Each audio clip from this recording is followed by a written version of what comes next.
बच्चों, आज की कहानी है एक छोटे से गांव की, जहां आए दिन लोग बीमार हो जाते थे क्योंकि वहां कोई डॉक्टर नहीं था इलाज करने के लिए।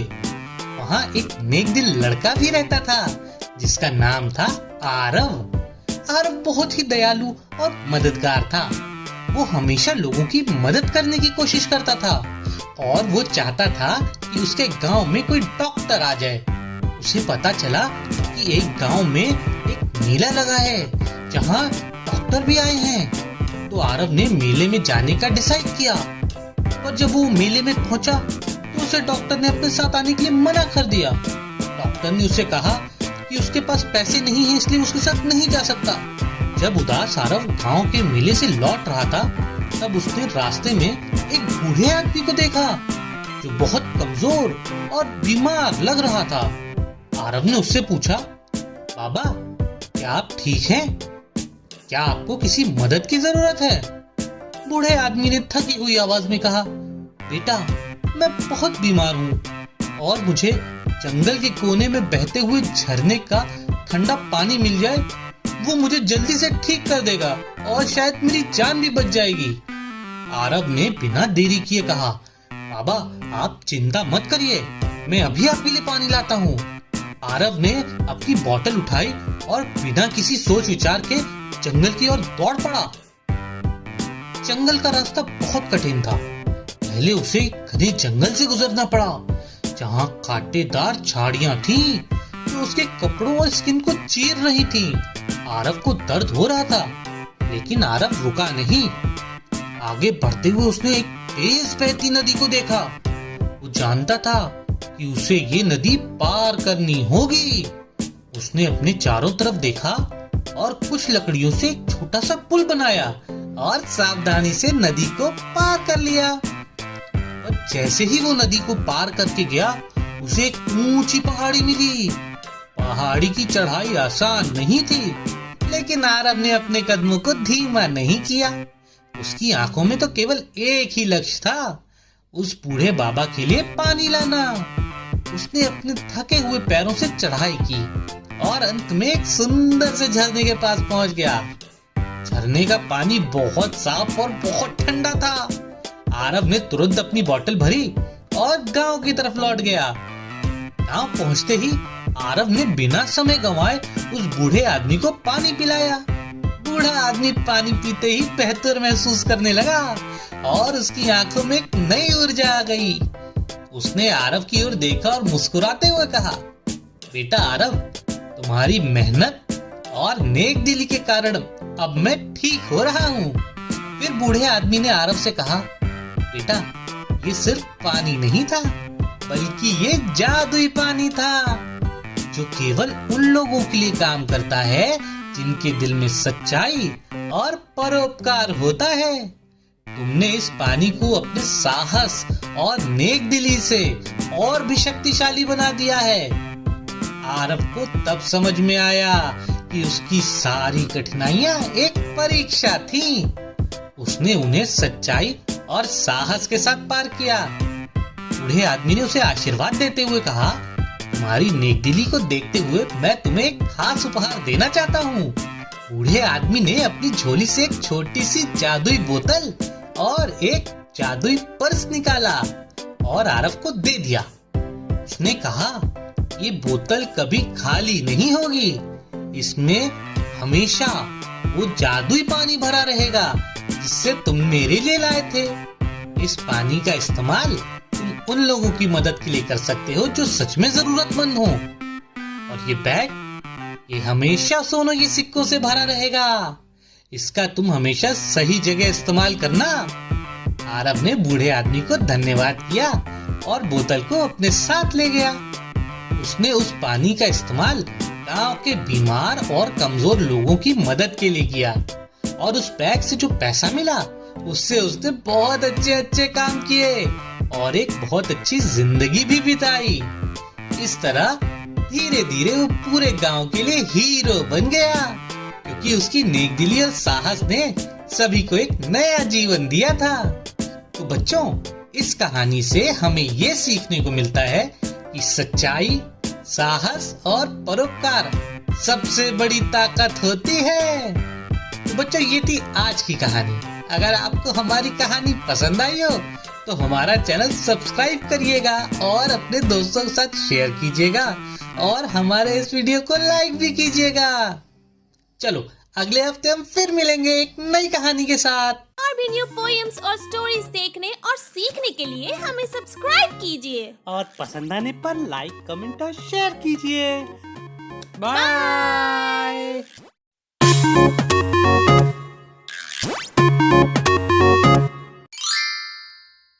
तो बच्चों, आज हम सुनने जा रहे हैं एक बहुत ही प्यारी कहानी जो रक्षाबंधन के त्योहार की शुरुआत को दर्शाती है। ये कहानी महाभारत के काल की है, जब भगवान श्री कृष्ण और द्रौपदी के बीच का एक गहरा रिश्ता इस त्योहार की नींव बना।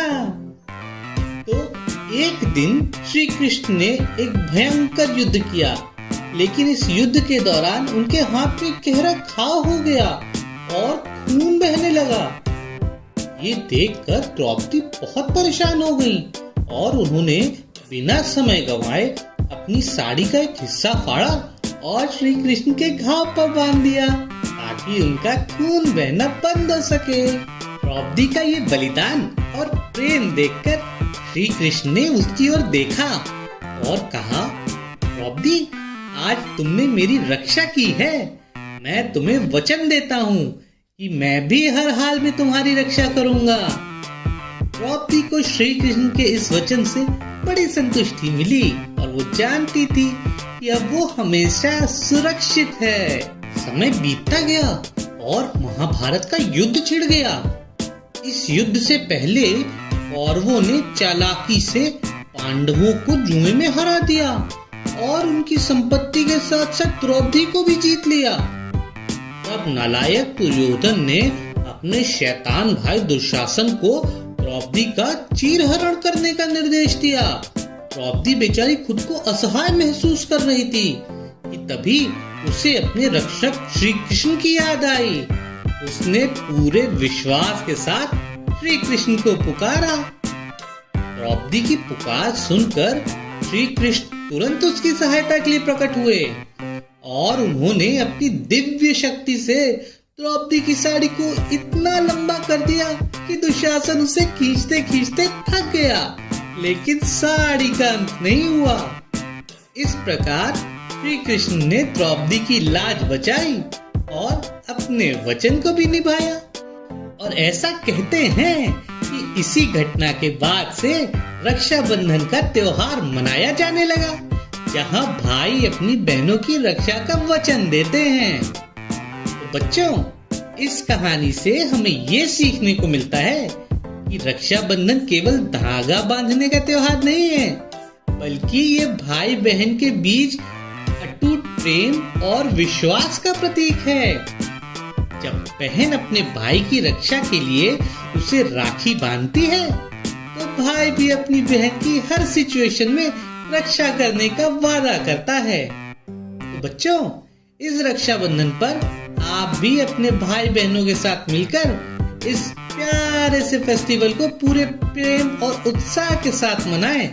और हाँ, अगर ये कहानी अच्छी लगी तो अपने फ्रेंड्स के साथ शेयर भी कीजिएगा और इसे लाइक भी कीजिएगा। और भी न्यू पोएम्स और स्टोरीज देखने और सीखने के लिए हमें सब्सक्राइब कीजिए और पसंद आने पर लाइक, कमेंट और शेयर कीजिए।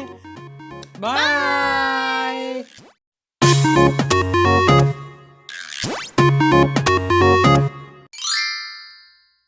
हाय डकी। हाय बनी। आज तो तुम काफी हैप्पी लग रही हो। हाँ बनी, आज मैं सच में बहुत हैप्पी हूँ। अरे, ऐसी क्या बात है जो तुम इतनी हैप्पी हो? अरे मुझे भी तो बताओ। आज मेरी फ्रेंड एली ने मुझे बताया कि वो कल एग्जाम में मेरी हेल्प करेगा और इसीलिए मुझे पढ़ाई करने की कोई जरूरत नहीं है। अब तो मैं फ्री हूँ। डकी, ऐसे ही किसी की बात पर भरोसा नहीं करना चाहिए। हो सकता हो वो चाहता ही ना हो कि तुम पढ़ाई करो। हाँ, एक कहानी है जिसमें एक बगुला था और उस पर ऐसे ही आंख मूंद कर भरोसा करने की वजह से मछलियों को अपनी जान देकर कीमत चुकानी पड़ी। ऐसी कौन सी कहानी है मुझे भी सुनाओ ना। हाँ हाँ सुनाता हूँ, तो सुनो। बहुत समय पहले की बात है, एक जंगल में एक बड़ा सा तालाब था। उस तालाब में बहुत सारी मछलियाँ, मेंढक और केकड़े रहते थे। लेकिन वहाँ पर एक बगुला भी था जो मछलियों का शिकार करता और अपना पेट भरता। पर बगुले की उम्र अब ढल चुकी थी, वो बूढ़ा हो गया था और वो पहले की तरह मछलियों का शिकार नहीं कर पा रहा था। इसलिए उसने एक दिन चालाकी से एक योजना बनाई। बगुले ने सोचा अब तो मछलियों को धोखा देकर ही कुछ खाना मिलेगा, और उसने एक जगह बैठकर रोने का नाटक शुरू किया। बगुला रोया और बोला, अब मैं बूढ़ा हो गया हूँ, अब मैं खाना नहीं खा सकता, अब मेरा पेट कैसे भरेगा। कुछ मछलियाँ बगुले के पास तैरती हुई आईं और उन्होंने पूछा, अरे बगुले दादा, आप रो क्यों रहे हो? बगुला चालाकी से बोला, मेरे प्यारे बच्चों, मैं तुम सबकी बहुत चिंता करता हूँ। कुछ दिन पहले मैंने सुना कि तालाब सूखने वाला है और जल्दी ही यहाँ का पानी खत्म हो जाएगा और तुम सब मर जाओगे। मछलियाँ डर के मारे बगुले की बात सुनने लगी और बोली, अरे नहीं, अब हम क्या करेंगे? बगुले ने चालाकी से बोला, चिंता मत करो, मैं तुम सबको पास के एक बड़े तालाब तक ले जा सकता हूँ, यहाँ कभी पानी नहीं सूखेगा। लेकिन मैं बूढ़ा हूँ, मैं एक बार में केवल 1 या 2 ही मछलियाँ ले जा सकता हूँ। मछलियाँ बगुले की बातों में आ गईं। अब हर दिन बगुला 1-2 मछलियों को अपने साथ ले जाता, लेकिन वो उन्हें तालाब में नहीं छोड़ता, उन्हें रास्ते में ही खा जाता। कुछ दिनों बाद एक केकड़े ने बगुले से कहा, बगुले दादा, बहुत सारी मछलियों को आपने तालाब में पहुंचाया, अब मेरी बारी है, मुझे भी उस तालाब तक ले चलिए। बगुले ने मन ही मन कहा, आहा, आज तो केकड़ा खाने को मिलेगा। और बगुले ने केकड़े को अपनी पीठ पर बिठाया और उड़ चला। रास्ते में केकड़े ने देखा कि जहाँ बगुला मछलियों को छोड़ने की बात करता था, वहाँ तो मछलियों की हड्डियां पड़ी थीं। केकड़ा घबरा गया, उसने तुरंत बगुले से पूछा, ये हड्डियां किसकी हैं और तालाब कितनी दूर है? उसकी बात सुनकर बगुला जोर जोर से हंसने लगा और बोला, कोई तालाब नहीं है, ये सारी तुम्हारे साथी मछलियों की हड्डियां हैं जिन्हें मैं खा गया हूँ, और इन हड्डियों में अब तुम्हारी भी हड्डियां शामिल होने वाली हैं। कि ये बात सुनते ही केकड़े ने बगुले की गर्दन को अपने पंजों से पकड़ लिया और केकड़े ने कहा, अगर तुमने मुझे धोखा देने की कोशिश की तो मैं तुम्हारी गर्दन काट दूंगा। बगुला डर के मारे कांपने लगा और बोला, नहीं नहीं, मुझे छोड़ दो, मैं तुम्हें वापस तालाब ले जाता हूँ। केकड़े ने बगुले की गर्दन को कसकर पकड़ रखा था और बगुला मजबूर होकर केकड़े को तालाब में वापस ले आया, और तालाब में लौटते ही केकड़े ने बगुले की गर्दन काट दी। और इस तरह केकड़े ने अपनी समझदारी से न केवल खुद को बचाया, बल्कि तालाब के बाकी जीवों को भी बगुले के धोखे से सुरक्षित रखा। तो बच्चों, इस कहानी से हमें ये सीखने को मिलता है कि हमें कभी भी दूसरों की बातों पर आंख बंद करके विश्वास नहीं करना चाहिए और हमेशा समझदारी से काम लेना चाहिए। उम्मीद करते हैं हमारी ये कहानी आप लोगों को बहुत पसंद आई होगी, और अगर पसंद आई हो तो हमारी वीडियो को लाइक करिए और हमारे चैनल को सब्सक्राइब कीजिए। और भी न्यू पोएम्स और स्टोरीज देखने और सीखने के लिए हमें सब्सक्राइब कीजिए और पसंद आने पर लाइक, कमेंट और शेयर कीजिए। बाय।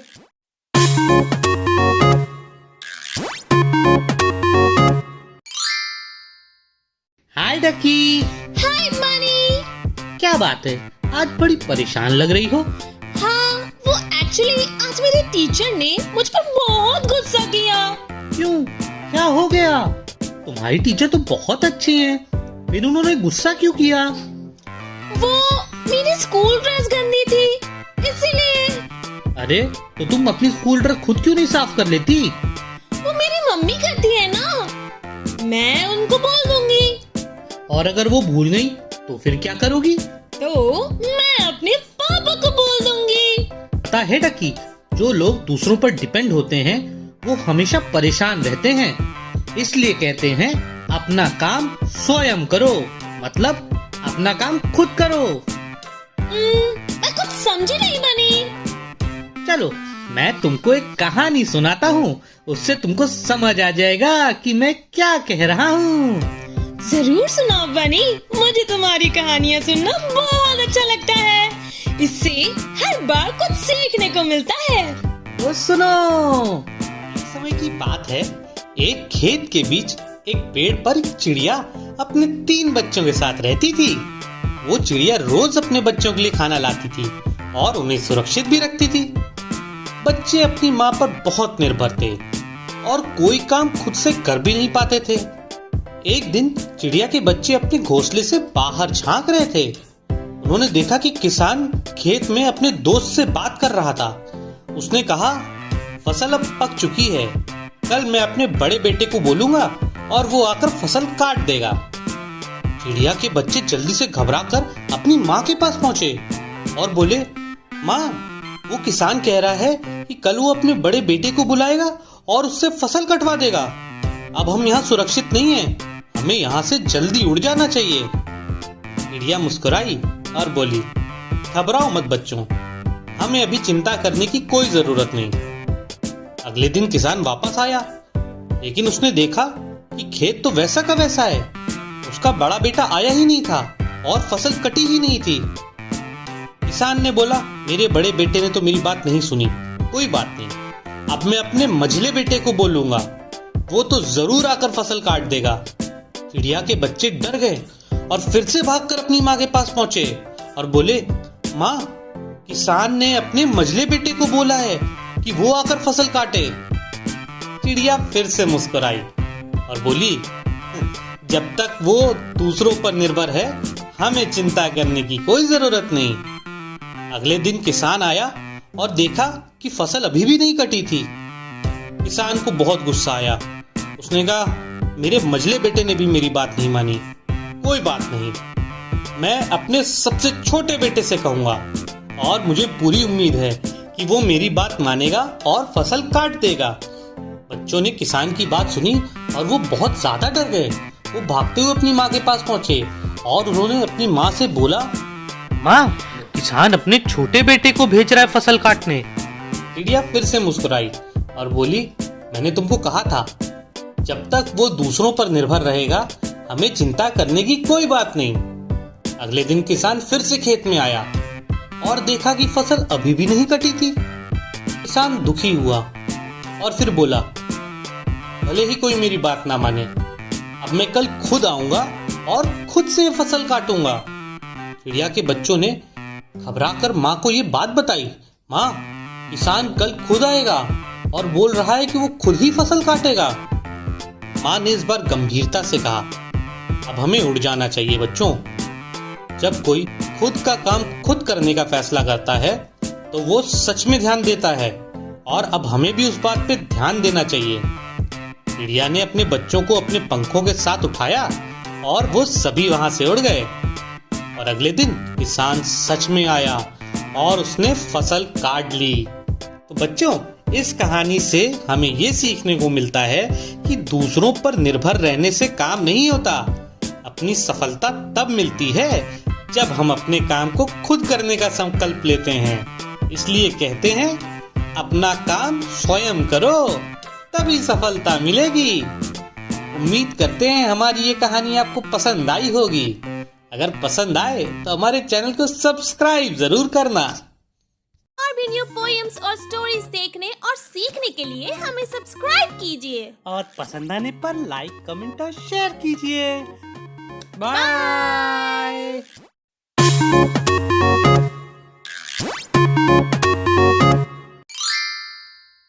हाय टकी। हाय बनी। कल से एग्जाम स्टार्ट होने वाले हैं, मुझे तो बहुत टेंशन हो रही है। तुम्हारा क्या हाल है? मेरा क्या हाल है? मुझे कोई टेंशन नहीं है। मुझे पता है मैं फर्स्ट ही आऊंगी। ये तो बहुत अच्छी बात है, तुम्हें खुद पर इतना कॉन्फिडेंस है। लगता है तुमने पहले से ही तैयारी कर रखी है। नहीं, पहले से तो कोई तैयारी नहीं की है और मुझे पता है फर्स्ट तो मैं ही आऊंगी, क्योंकि हर ये तो बहुत गलत बात है। हर बार फर्स्ट आती हो तो जरूरी नहीं कि इस बार भी फर्स्ट आओ। बनी, मुझे कोई नहीं हरा सकता, इसीलिए फर्स्ट मेरे सिवा कोई और आ ही नहीं सकता। तुम्हारी बातों से ओवर कॉन्फिडेंस झलक रहा है डकी, ठीक वैसा ही जैसा खरगोश की बातों से झलकता था। खरगोश की बातों से? अब ये कौन सी नई कहानी है? अरे ये खरगोश और कछुए की कहानी है, जिसमें खरगोश भी ओवर कॉन्फिडेंट हो गया था कि उसे कोई हरा नहीं सकता, और फिर वो उसी ओवर कॉन्फिडेंस से हार गया। ये कहानी तुमने सुनी नहीं क्या? नहीं, मैंने तो नहीं सुनी। प्लीज मुझे भी सुनाओ ना। जरूर सुनाऊंगा। एक बात की बात है, एक जंगल में एक खरगोश और एक कछुआ रहते थे। खरगोश अपनी तेज रफ्तार के लिए बहुत मशहूर था और उसे अपने ऊपर बहुत घमंड था। वहीं दूसरी तरफ कछुआ धीरे धीरे चलने वाला पर बहुत मेहनती था। एक दिन खरगोश ने कछुए का मजाक उड़ाते हुए कहा, तुम बहुत धीरे चलते हो, अगर तुम मुझसे दौड़ में मुकाबला करोगे तो मैं कब का जीत जाऊंगा और तुम तब तक रास्ते में ही रहोगे।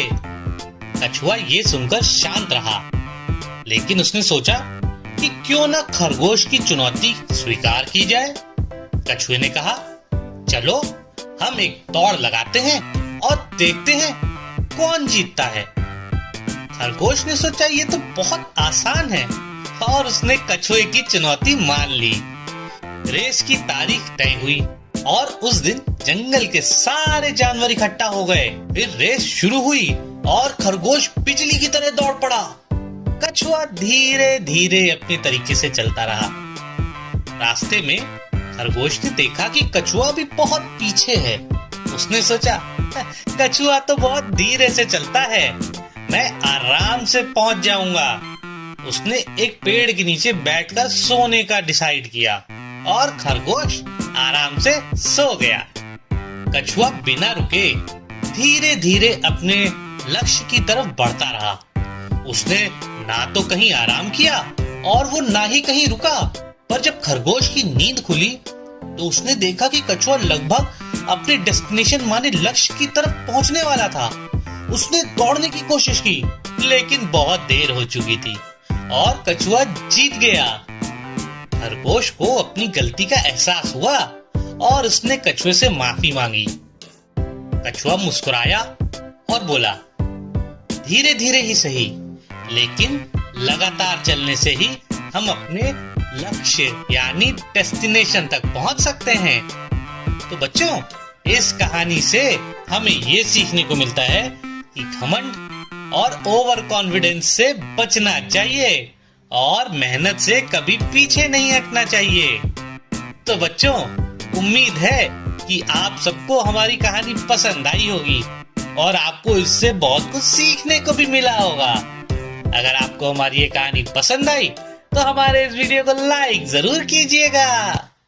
और भी न्यू पोएम्स और स्टोरीज देखने और सीखने के लिए हमें सब्सक्राइब कीजिए और पसंद आने पर लाइक, कमेंट और शेयर कीजिए।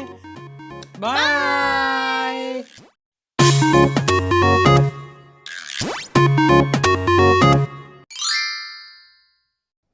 हाय बनी, तुम यहाँ क्या कर रहे हो?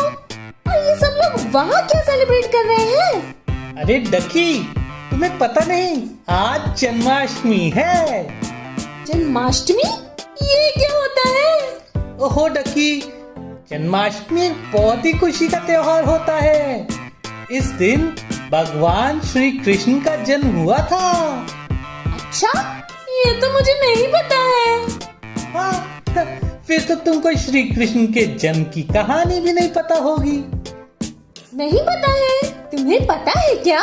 हाँ हाँ, पता है, बिल्कुल पता है। तो फिर क्या तुम मुझे वो कहानी सुनाओगे?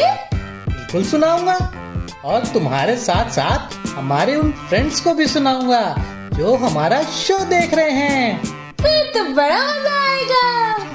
बहुत समय पहले की बात है, जब धरती पर बुराई बढ़ गई थी, तब धरती माता ने भगवान विष्णु से प्रार्थना की कि वो आकर लोगों को इस परेशानी से बचाएं। भगवान विष्णु ने वादा किया कि वो इंसान के रूप में जन्म लेंगे और बुराई का अंत करेंगे, और इसी वजह से भगवान विष्णु ने श्री कृष्ण के रूप में जन्म लिया। मथुरा में एक बहुत ही क्रूर राजा था जिसका नाम कंस था। कंस ने अपनी बहन देवकी और उसके पति वासुदेव को जेल में बंद कर दिया, क्योंकि एक भविष्यवाणी में कहा गया था कि देवकी का 8वां बेटा कंस का अंत करेगा। इस डर से कंस ने देवकी के सारे बच्चों को मार डाला। लेकिन जब देवकी का 8वां बेटा हुआ तब जेल में चमत्कार हुआ। वो बच्चा कोई और नहीं बल्कि भगवान विष्णु का अवतार श्री कृष्ण थे। उनके जन्म के बाद अचानक जेल के सारे ताले खुल गए और वासुदेव ने कृष्ण को एक टोकरी में रखा और गोकुल ले जाने का फैसला किया।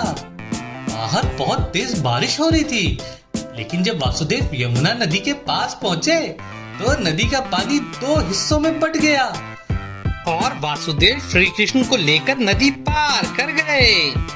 और गोकुल पहुंचकर उन्होंने कृष्ण को नंद बाबा और यशोदा मैया के पास छोड़ दिया और खुद मथुरा वापस आ गए। गोकुल में यशोदा और नंद बाबा ने कृष्ण को बड़े प्यार से पाला। कृष्ण बचपन से ही बहुत नटखट थे और उनकी माखन चुराने की कहानियां बहुत मशहूर हैं। उन्होंने कई चमत्कार भी किए, जैसे कालिया नाग को हराना। जब श्री कृष्ण बड़े हुए तब उन्होंने कंस का वध कर मथुरा को उनके अत्याचार से मुक्त किया। तो बच्चों, जन्माष्टमी का त्योहार हमें श्री कृष्ण के जन्म की याद दिलाता है और हमें ये सिखाता है कि जब भी बुराई बढ़ती है भगवान किसी न किसी रूप में आकर अच्छाई की जीत जरूर करवाते हैं। तो इस जन्माष्टमी हम सब मिलकर श्री कृष्ण को याद करें और उनके बताए रास्ते पे चलें। जन्माष्टमी का त्योहार हमें श्री कृष्ण के जन्म की याद दिलाता है और ये हमें सिखाता है कि जब भी बुराई बढ़ती है भगवान किसी न किसी रूप में आकर अच्छाई की जीत जरूर कराते हैं। तो इस जन्माष्टमी हम सब मिलकर श्री कृष्ण को याद करें और उनके बताए रास्ते पर चलें। तो बोलो, हाथी घोड़ा पाल की जय, कन्हैया लाल की। और भी न्यू पोएम्स और स्टोरीज देखने और सीखने के लिए हमें सब्सक्राइब कीजिए और पसंद आने पर लाइक, कमेंट और शेयर कीजिए। बाय।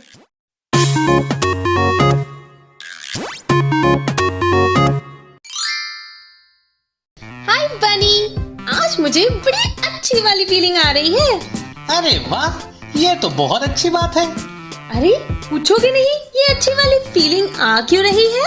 अरे मैं पूछने वाला था। अच्छा बताओ कि तुम्हें अच्छी वाली फीलिंग क्यों आ रही है? बताती हूँ। आज जब मैं स्कूल से वापस जा रही थी तो मैंने देखा एक बूढ़ी आंटी रोड पे फिसल गई और गिर गई, पर वहाँ बहुत सारे लोग थे जो देख रहे थे, पर उनकी हेल्प किसी ने नहीं की। ये तो बहुत गलत बात है, किसी को तो उनकी हेल्प करनी चाहिए थी ना। हाँ, पर मुझे लगा अगर मैं भी सबकी तरह देखती रहूंगी तो उनकी हेल्प कौन करेगा। मैंने तुरंत पापा को कॉल किया और वहाँ बुला लिया। अरे वाह ककी, ये तो तुमने बहुत अच्छा काम किया। थैंक यू बानी। पता है, उन बूढ़ी आंटी ने मुझे बहुत सारा प्यार किया और थैंक यू भी बोला। ये तो बहुत अच्छी बात है, और सबसे अकल वाला काम तो तुमने ये किया कि पापा को अपनी हेल्प के लिए बुला लिया। वैसे तुम्हारी इस अच्छे बिहेवियर से मुझे आरव की कहानी याद आ गई। आरव की कौन सी कहानी है? मुझे तो नहीं पता, प्लीज मुझे भी सुनाओ ना। और मेरे साथ साथ जो मेरे फ्रेंड्स हैं वो भी ये कहानी सुनेंगे। हाँ हाँ, बिल्कुल सुनाऊंगा। बच्चों, आज की कहानी है एक छोटे से गांव की, जहाँ आए दिन लोग बीमार हो जाते थे क्योंकि वहाँ कोई डॉक्टर नहीं था इलाज करने के लिए। वहाँ एक नेक दिल लड़का भी रहता था जिसका नाम था आरव। आरव बहुत ही दयालु और मददगार था। वो हमेशा लोगों की मदद करने की कोशिश करता था और वो चाहता था कि उसके गांव में कोई डॉक्टर आ जाए। उसे पता चला कि एक गांव में एक मेला लगा है जहां डॉक्टर भी आए हैं। तो आरव ने मेले में जाने का डिसाइड किया। पर जब वो मेले में पहुंचा तो उसे डॉक्टर ने अपने साथ आने के लिए मना कर दिया। डॉक्टर ने उसे कहा कि उसके पास पैसे नहीं है, इसलिए उसके साथ नहीं जा सकता। जब उदास आरव गांव के मेले से लौट रहा था तब उसने रास्ते में एक बूढ़े आदमी को देखा जो बहुत कमजोर और बीमार लग रहा था। आरव ने उससे पूछा, बाबा क्या आप ठीक हैं? क्या आपको किसी मदद की जरूरत है? बूढ़े आदमी ने थकी हुई आवाज में कहा, बेटा मैं बहुत बीमार हूँ और मुझे जंगल के कोने में बहते हुए झरने का ठंडा पानी मिल जाए, वो मुझे जल्दी से ठीक कर देगा और शायद मेरी जान भी बच जाएगी। आरव ने बिना देरी किए कहा, बाबा आप चिंता मत करिए, मैं अभी आपके लिए पानी लाता हूँ। आरव ने अपनी बोतल उठाई और बिना किसी सोच विचार के जंगल की ओर दौड़ पड़ा। जंगल का रास्ता बहुत कठिन था। पहले उसे घने जंगल से गुजरना पड़ा जहाँ कांटेदार झाड़ियां थीं जो उसके कपड़ों और स्किन को चीर रही थीं। आरव को दर्द हो रहा था लेकिन आरव रुका नहीं। आगे बढ़ते हुए उसने एक तेज बहती नदी को देखा। वो जानता था कि उसे ये नदी पार करनी होगी। उसने अपने चारों तरफ देखा और कुछ लकड़ियों से एक छोटा सा पुल बनाया और सावधानी से नदी को पार कर लिया। और जैसे ही वो नदी को पार करके गया उसे एक ऊंची पहाड़ी मिली। पहाड़ी की चढ़ाई आसान नहीं थी लेकिन आरव ने अपने कदमों को धीमा नहीं किया। उसकी आंखों में तो केवल एक ही लक्ष्य था, उस बूढ़े बाबा के लिए पानी लाना। उसने अपने थके हुए पैरों से चढ़ाई की और अंत में एक सुंदर से झरने के पास पहुंच गया। झरने का पानी बहुत साफ और बहुत ठंडा था। आरव ने तुरंत अपनी बोतल भरी और गांव की तरफ लौट गया। गांव पहुंचते ही आरव ने बिना समय गंवाए उस बूढ़े आदमी को पानी पिलाया। बूढ़ा आदमी पानी पीते ही बेहतर महसूस करने लगा और उसकी आंखों में एक नई ऊर्जा आ गई। उसने आरव की ओर देखा और मुस्कुराते हुए कहा, बेटा आरव, तुम्हारी मेहनत और नेक दिली के कारण अब मैं ठीक हो रहा हूँ। फिर बूढ़े आदमी ने आरव से कहा, बेटा ये सिर्फ पानी नहीं था बल्कि ये जादुई पानी था जो केवल उन लोगों के लिए काम करता है जिनके दिल में सच्चाई और परोपकार होता है। तुमने इस पानी को अपने साहस और नेक दिली से और भी शक्तिशाली बना दिया है। आरव को तब समझ में आया कि उसकी सारी कठिनाइयां एक परीक्षा थीं। उसने उन्हें सच्चाई और साहस के साथ पार किया। बूढ़े आदमी ने उसे आशीर्वाद देते हुए कहा, तुम्हारी नेकदिली को देखते हुए मैं तुम्हें एक खास उपहार देना चाहता हूँ। बूढ़े आदमी ने अपनी झोली से एक छोटी सी जादुई बोतल और एक जादुई पर्स निकाला और आरव को दे दिया। उसने कहा, ये बोतल कभी खाली नहीं होगी, इसमें हमेशा वो जादुई पानी भरा रहेगा जिससे तुम मेरे लिए लाए थे। इस पानी का इस्तेमाल तुम उन लोगों की मदद के लिए कर सकते हो जो सच में जरूरतमंद हो। और ये बैग, ये हमेशा सोने के सिक्कों से भरा रहेगा, इसका तुम हमेशा सही जगह इस्तेमाल करना। आरव ने बूढ़े आदमी को धन्यवाद किया और बोतल को अपने साथ ले गया। उसने उस पानी का इस्तेमाल गांव के बीमार और कमजोर लोगों की मदद के लिए किया और उस बैग से जो पैसा मिला उससे उसने बहुत अच्छे काम किए और एक बहुत अच्छी जिंदगी भी बिताई। इस तरह धीरे धीरे वो पूरे गांव के लिए हीरो बन गया क्योंकि उसकी नेकदिली और साहस ने सभी को एक नया जीवन दिया था। तो बच्चों, इस कहानी से हमें ये सीखने को मिलता है कि सच्चाई, साहस और परोपकार सबसे बड़ी ताकत होती है। तो बच्चों, ये थी आज की कहानी। अगर आपको हमारी कहानी पसंद आई हो तो हमारा चैनल सब्सक्राइब करिएगा और अपने दोस्तों के साथ शेयर कीजिएगा और हमारे इस वीडियो को लाइक भी कीजिएगा। चलो, अगले हफ्ते हम फिर मिलेंगे एक नई कहानी के साथ। और भी न्यू पोएम्स और स्टोरीज देखने और सीखने के लिए हमें सब्सक्राइब कीजिए और पसंद आने पर लाइक, कमेंट और शेयर कीजिए। बाय।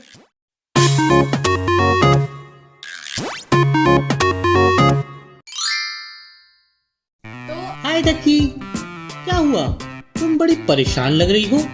हाँ बनी, मेरी बहन को चोट लग गई है तो मैं उसको डॉक्टर को दिखाने आई हूँ। तो इसमें परेशान होने की क्या बात है? डॉक्टर तुम्हारी बहन को जल्दी से ठीक कर देंगे। अच्छा, ये तो बहुत अच्छी बात है। थैंक यू बनी, मुझे तो बहुत टेंशन हो गई थी। अरे टेंशन लेने की कोई जरूरत ही नहीं है, डॉक्टर्स तो होते ही हमारी हेल्प करने के लिए हैं। ये तो बहुत अच्छी बात है, पर एक बात बताओ, डॉक्टर तो हमारी हेल्प के लिए होते हैं, पर डॉक्टर की हेल्प कौन करता है? मैं समझा नहीं डकी। अभी मैंने एक न्यूज देखी, कुछ गंदे लोगों ने एक डॉक्टर दीदी को बहुत हर्ट किया। अगर वो हमारी हेल्प के लिए थे तो उनकी हेल्प के लिए कौन होना चाहिए बनी? डकी, ये बहुत गलत हुआ और जिसने भी किया उसको पनिशमेंट भी मिलनी चाहिए। बनी, पनिशमेंट तो मिल जाएगा, पर इसका सलूशन क्या है? ऐसा क्या किया जाए कि दोबारा ऐसा कभी ना हो? मैं समझ रहा हूँ डकी, इसका एक सॉल्यूशन तो ये है कि हमको बचपन से ही सही और गलत की पहचान सिखाई जाए और एक दूसरे की रिस्पेक्ट करना सिखाया जाए, और खास तौर से बॉयज को गर्ल्स की रिस्पेक्ट करने की सीख दी जाए। जैसे मेरी मम्मी मुझे बचपन से कहती आई थी, दूसरों के साथ वैसा ही बिहेव करो जैसा तुम खुद के साथ या अपनी फैमिली के साथ चाहते हो। तुम्हारी मम्मी ने ये बहुत अच्छी बात सिखाई है। काश सबके मम्मी पापा सबको ऐसी बात सिखाए। कुछ ऐसा करो कि मम्मी पापा भी ये बात समझ जाए। ठीक है डकी, तो चलो मैं तुमको एक स्टोरी सुनाता हूँ। शायद इस स्टोरी को सुनकर सब लोग अच्छे बनने की कोशिश करें और एक दूसरे की रिस्पेक्ट करें। तो कहानी शुरू करते हैं। एक बार की बात है, एक लड़का था जिसका नाम था नीरज, और वो अपने दोस्त का हमेशा हर वक्त साथ देता था, पर वो दोस्त बहुत शैतान था। नीरज के उस दोस्त का नाम रवि था। रवि अक्सर लड़कियों को परेशान करता था और खास तौर से वो अपनी क्लासमेट नीरा को अक्सर तंग करता था, और नीरज भी हमेशा उसका साथ देता था। रवि कभी नीरा की किताबें छीन लेता था और कभी उसके बाल खींच लेता था। रवि को लगता था कि लड़कियां कमजोर होती हैं और उन्हें तंग करना कोई बड़ी बात नहीं। नीरज को भी रवि का साथ देने में बहुत मजा आता था। पर एक दिन जब नीरज स्कूल से घर आया तो उसने देखा कि उसकी छोटी बहन पिंकी बहुत उदास थी। उसने पूछा, क्या हुआ पिंकी, तुम इतनी चुप क्यों हो? तो पिंकी ने धीरे से कहा, भैया आज स्कूल में एक लड़के ने मुझे बहुत तंग किया। उसने मेरी किताबें छीन ली, मेरे बाल खींचे और मुझे बुरा भला कहने लगा। नीरज को गुस्सा आ गया। उसने तुरंत पिंकी से कहा, पिंकी मुझे तुरंत उस लड़के का नाम बताओ, मैं उसको सबक सिखाऊंगा। पिंकी ने उसे बताया कि वो लड़का कहाँ मिलेगा। गुस्से से भरा नीरज सीधा उस लड़के से मिलने पहुंचा। जब वो वहां पहुंचा तो उसने देखा वो लड़का अपने दोस्तों के साथ खेल रहा था। नीरज ने उसे आवाज दी और गुस्से में बोला, तुमने मेरी बहन को तंग किया, अब मैं तुम्हें सबक सिखाऊंगा। लेकिन तभी उसने देखा कि नीरा भी वहां खड़ी थी। वो चुपचाप मुस्कुरा रही थी। नीरज हैरान हो गया और उसने पूछा, नीरा तुम यहाँ क्या कर रही हो? तो नीरा ने जवाब दिया, रवि ये सब तुम्हारी मम्मी का प्लान था। उन्होंने सोचा कि जब तुम अपनी बहन की तकलीफ देखोगे तो तुम्हें एहसास होगा कि लड़कियों को तंग करना कितना गलत है। नीरज को अचानक अपनी गलती का एहसास हुआ और वो चुपचाप घर लौट आया। और जैसे ही वो घर पहुंचा उसने देखा कि उसकी मम्मी पहले से ही वहां खड़ी थी। नीरज की मम्मी ने समझाते हुए कहा, नीरज आज तुम्हें अपनी बहन की परेशानी से पता चला कि किसी लड़की को तंग करना कितना गलत होता है। और जब तुम और रवि नीरा को तंग करते थे तो वो भी यही महसूस करती थी। जैसे तुम अपनी बहन और मम्मी को रिस्पेक्ट देते हो, वैसे ही दूसरों की बहनों और बेटियों को भी इज्जत देनी चाहिए। नीरज ने सर झुका लिया और कहा, मम्मी मुझे माफ कर दीजिए, अब मुझे समझ आ गया है कि मैंने कितना गलत किया। मैं वादा करता हूँ कि अब मैं हर लड़की को वही रिस्पेक्ट दूंगा जो मैं अपनी बहन पिंकी को देता हूँ। अगले दिन जब स्कूल में रवि ने नीरा को परेशान करने की कोशिश की, तब नीरज ने आकर रवि को रोका और समझाया। उसने कहा, रवि, आज के बाद तुम किसी को कभी भी परेशान नहीं करोगे। जरा सोचो, जैसे तुम नीरा को परेशान कर रहे हो, कोई तुम्हारी मम्मी को परेशान करता होगा जब वो स्कूल में थी, हाँ? या फिर तुम्हारी दीदी को परेशान करे जो कॉलेज जाती हैं। बताओ तुमको कैसा लगेगा? नीरज ने कहा कि कल ये बात मुझे समझ में आ गई थी जब मेरी बहन पिंकी को कुछ लोगों ने परेशान किया था। उम्मीद करता हूँ कि तुमको भी समझ में आई होगी। रवि ने सॉरी बोलते हुए कहा, तुम सही कह रहे हो नीरज, ऐसा मैंने आज तक सोचा ही नहीं था। काश ये बात किसी ने मुझे पहले समझा दी होती।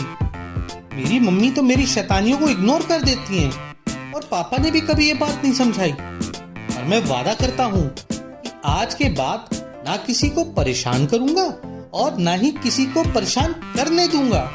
उस दिन के बाद रवि और नीरज ने ठान लिया कि वो हर किसी को, चाहे वो लड़का हो या लड़की, बराबरी और इज्जत से पेश आएंगे। तो दोस्तों, हमारे यहाँ लड़कियों को हमेशा ये सिखाया जाता है कि वो सावधान रहें, क्योंकि बाहर की दुनिया उनके लिए खतरनाक हो सकती है। लेकिन असल में हमें लड़कियों के साथ साथ लड़कों को भी बचपन से ही सिखाना चाहिए कि हर लड़की की रिस्पेक्ट करना उनकी रिस्पॉन्सिबिलिटी है। जब हर लड़का ये समझ जाएगा कि हर लड़की के साथ इज्जत से पेश आना चाहिए, तभी लड़कियों के खिलाफ होने वाले गंदे काम कब होंगे और एक दिन पूरी तरह से बंद हो जाएंगे। किसी भी चेंज की शुरुआत अपने घर से होनी चाहिए, जहां हर पेरेंट को अपने बेटों को लड़कियों की रिस्पेक्ट करना सिखाना चाहिए। तो उम्मीद करते हैं कि हमारी कहानी आपको पसंद आई होगी, और अगर हाँ, तो हमारे चैनल को सब्सक्राइब जरूर करें। और भी न्यू पोएम्स और स्टोरीज देखने और सीखने के लिए हमें सब्सक्राइब कीजिए और पसंद आने पर लाइक, कमेंट और शेयर कीजिए। बाय।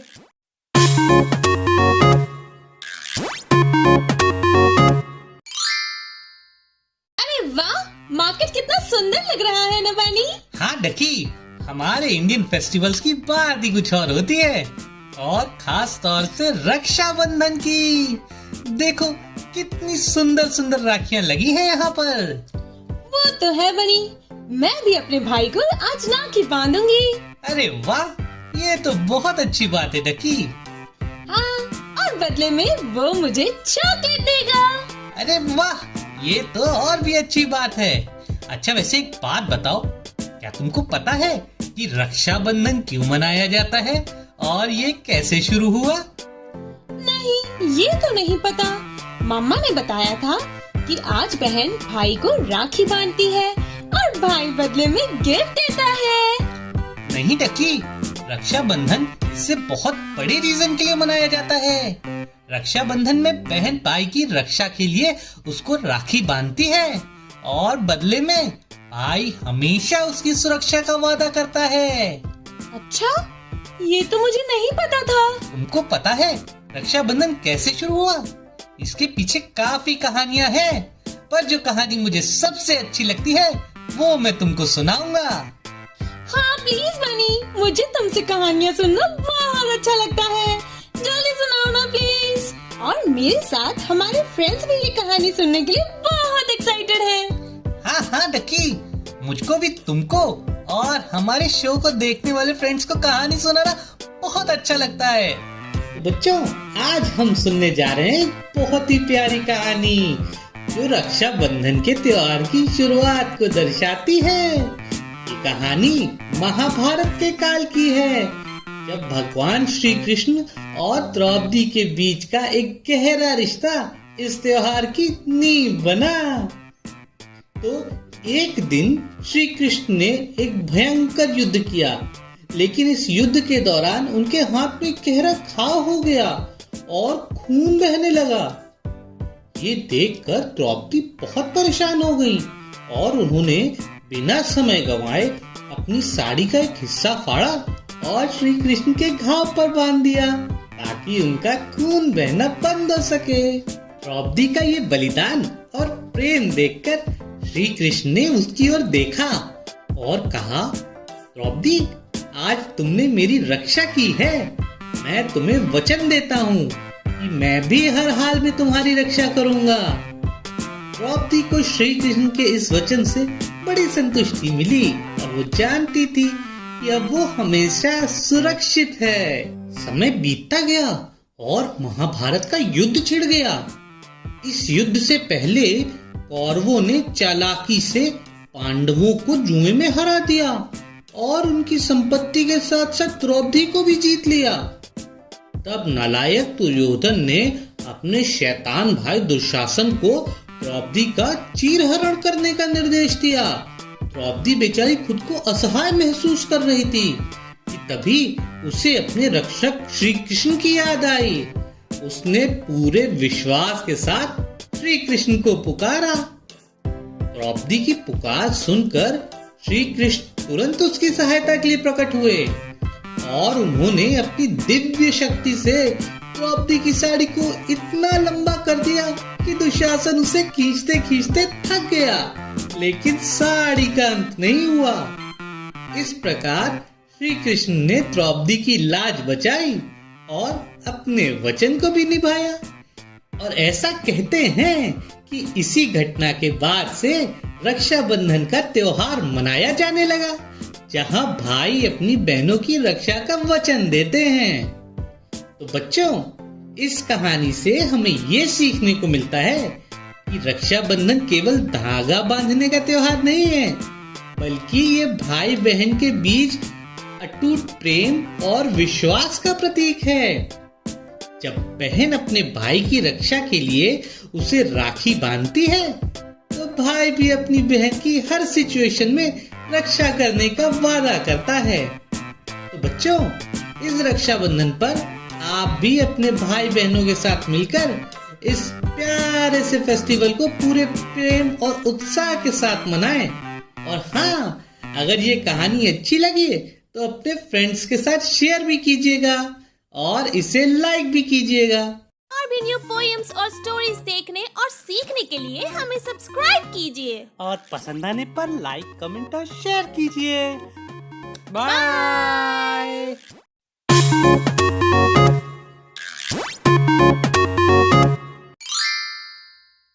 अच्छा डकी, मैं चलता हूँ, आज मुझे जल्दी सोना है।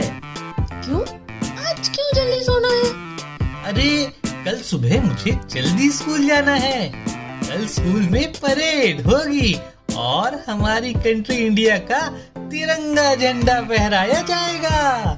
क्यों? कल ऐसा क्या है? अरे तुम्हें मालूम नहीं? कल 15 अगस्त है। इसको स्वतंत्रता दिवस मतलब इंडिपेंडेंस डे भी कहते हैं। ये इंडिपेंडेंस डे क्या होता है? अरे तुमको इंडिपेंडेंस डे नहीं पता? कोई बात नहीं, मैं बताता हूँ।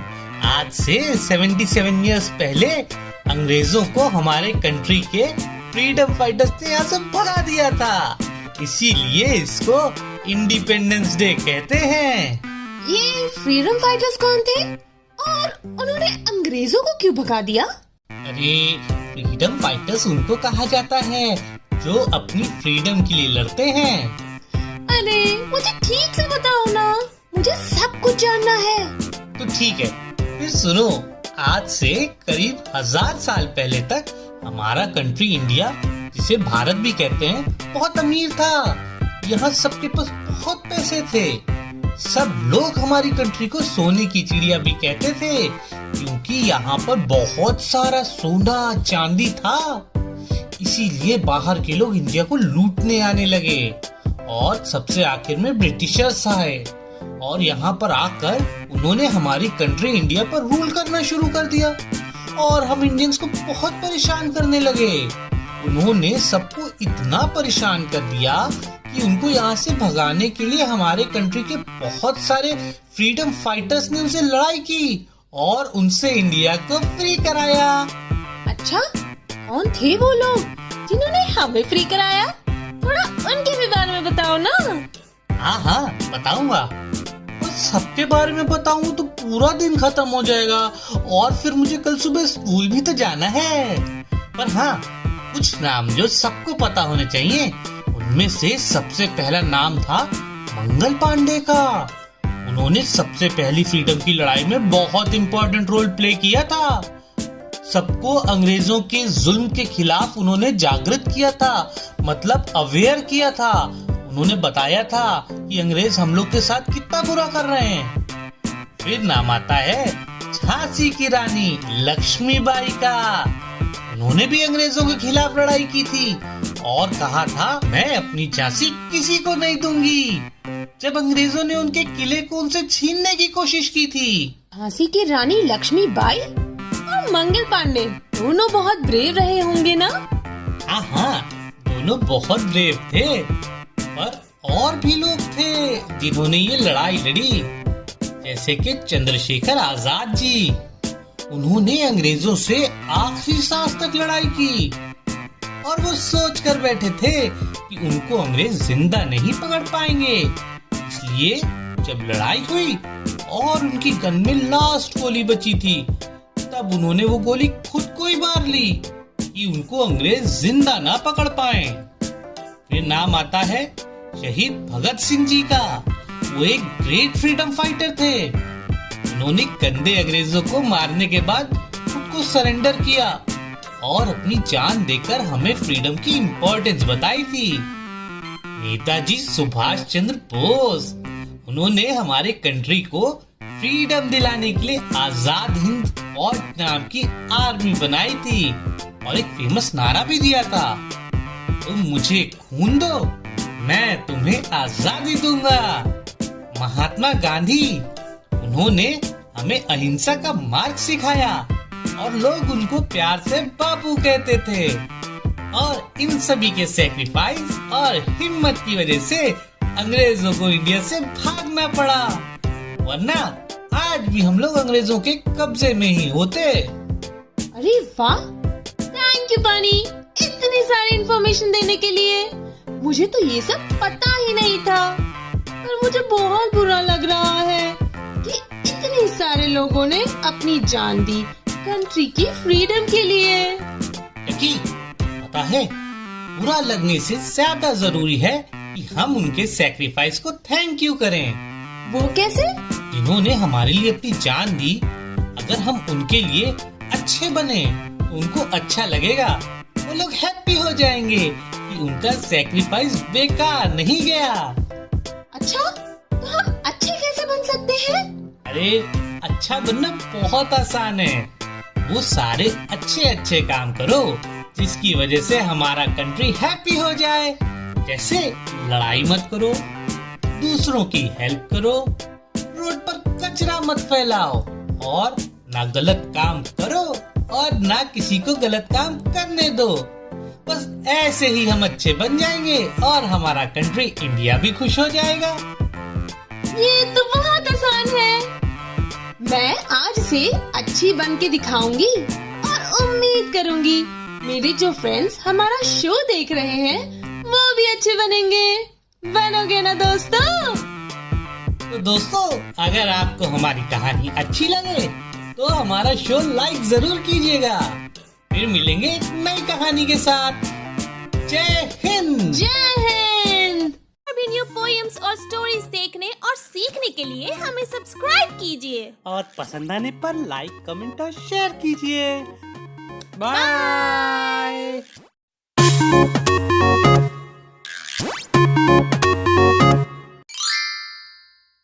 अरे डकी, तुम इतनी जल्दी में कहाँ जा रही हो? वो अभी एक अंकल मिले थे, उन्होंने मुझे अपने घर बुलाया है। बोले कि उनके पास खूब सारी चॉकलेट्स हैं। मैं बस वहाँ जा रही हूँ। अरे वाह, तुम्हारे पापा के फ्रेंड हैं क्या? नहीं, पापा के फ्रेंड तो नहीं है। अच्छा, तो मम्मी के फ्रेंड होंगे। अरे नहीं, ना तो वो मेरे पापा के फ्रेंड है, ना ही मेरी मम्मी के। अच्छा, तो फिर तुम उनको कैसे जानती हो? अरे मैं उनको जानती नहीं हूँ, पर अंकल अच्छे हैं। थोड़ी देर पहले उन्होंने मुझे एक चॉकलेट दी थी। बताया कि उनके पास ढेर सारी चॉकलेट्स हैं घर पर, वो सब मुझे देना चाहते हैं, इसलिए मैं उनके साथ जा रही हूँ। उसके बाद वो मुझे घर में ड्रॉप कर देंगे। नहीं डकी, ऐसा मत करना। उनको नहीं जानती हो तो मतलब वो स्ट्रेंजर हैं और किसी स्ट्रेंजर के साथ कभी नहीं जाना चाहिए, वरना तुम्हारे साथ भी वही होगा जो रोहन के साथ हुआ था। रोहन के साथ? क्या हुआ था रोहन के साथ? मैं बताता हूँ, सुनो। एक छोटे से गांव में रोहन नाम का एक प्यारा सा लड़का रहता था।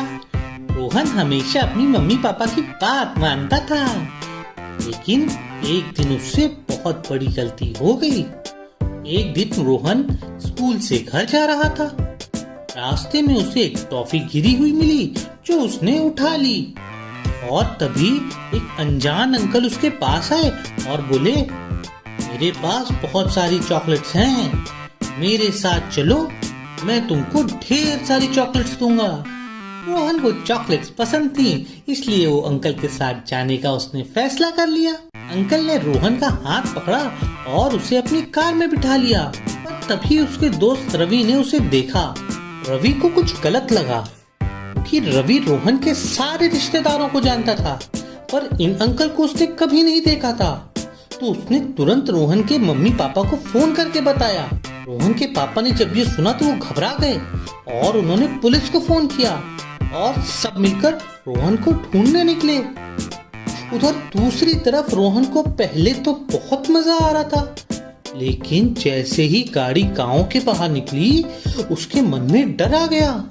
उसने सोचा कि ये तो गलत लग रहा है, लेकिन तब तक देर हो चुकी थी। रोहन को अब समझ में नहीं आ रहा था कि वो क्या करे।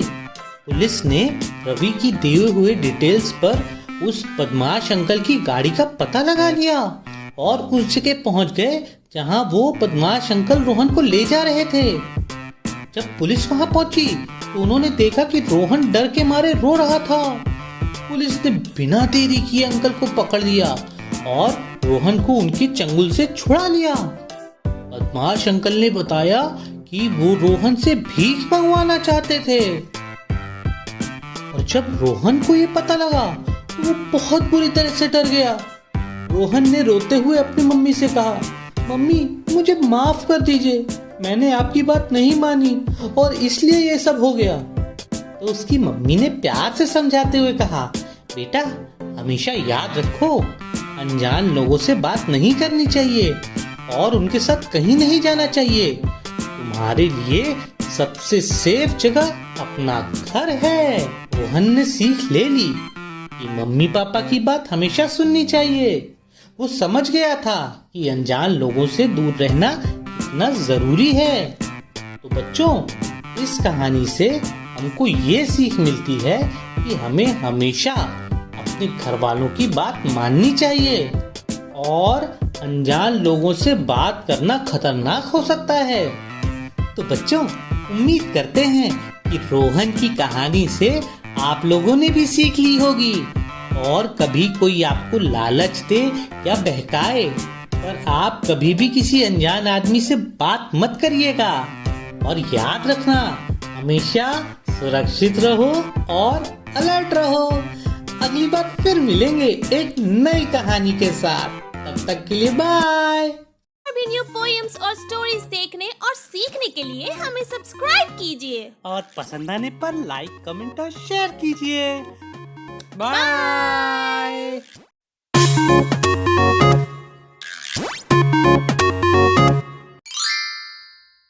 हाय डकी, क्या बात है, बड़ी परेशान लग रही हो?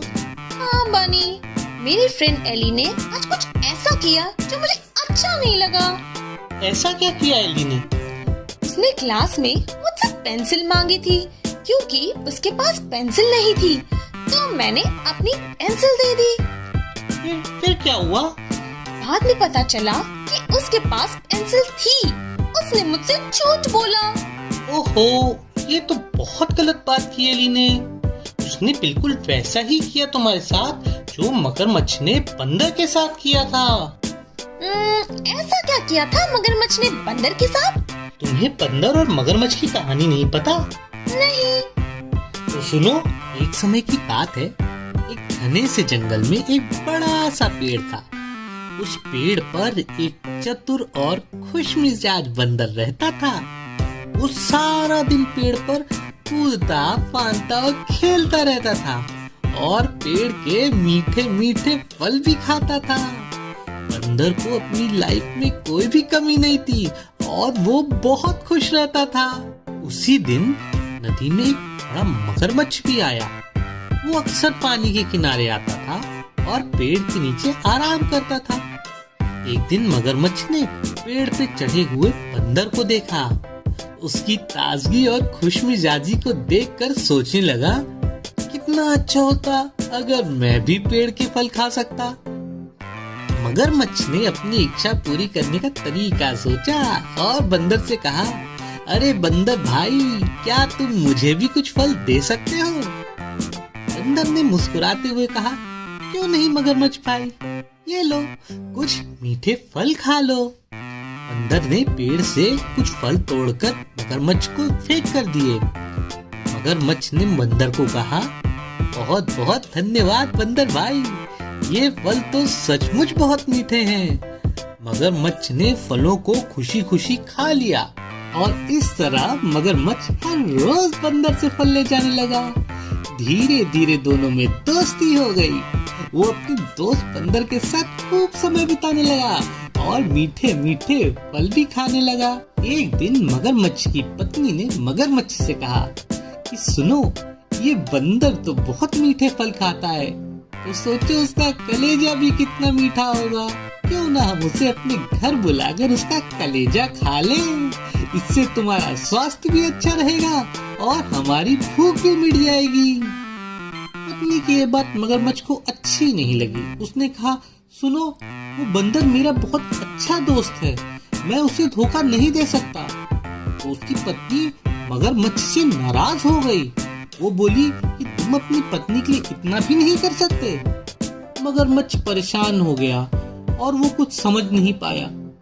उसने कहा, ठीक है, चलो कोई बात नहीं, मैं तुम्हारे लिए बंदर का कलेजा लेकर आऊंगा। और अगले दिन मगरमच्छ ने बंदर से कहा, अरे बंदर भाई, मेरी पत्नी ने तुम्हें खाने पर बुलाया है, वो तुम्हारे साथ मिलकर कुछ समय बिताना चाहती है, क्या तुम मेरे साथ चलोगे? बंदर बहुत खुश हो गया और उसने कहा, हाँ हाँ क्यों नहीं, मैं भी तुम्हारी पत्नी से मिलना चाहूंगा।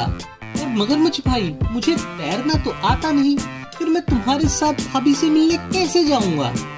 मगरमच्छ ने कहा, इसमें कोई परेशानी की बात ही नहीं है, तुम आओ और मेरी पीठ पर बैठ जाओ, मैं तुम्हें नदी में अपनी पीठ पर तैरा कर लेकर जाऊंगा। बंदर खुशी खुशी मगरमच्छ की पीठ पर बैठ जाता है और मगरमच्छ नदी में तैरने लगता है।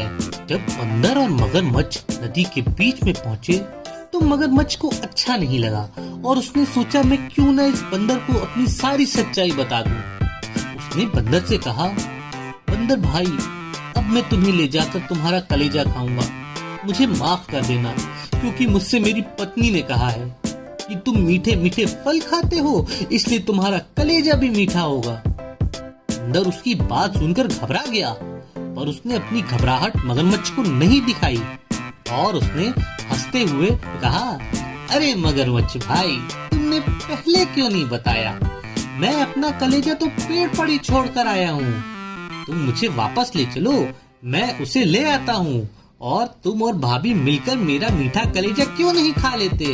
मगरमच्छ ने सोचा कि बंदर शायद सच ही कह रहा होगा और इसलिए वो उसे पेड़ के पास वापस ले गया।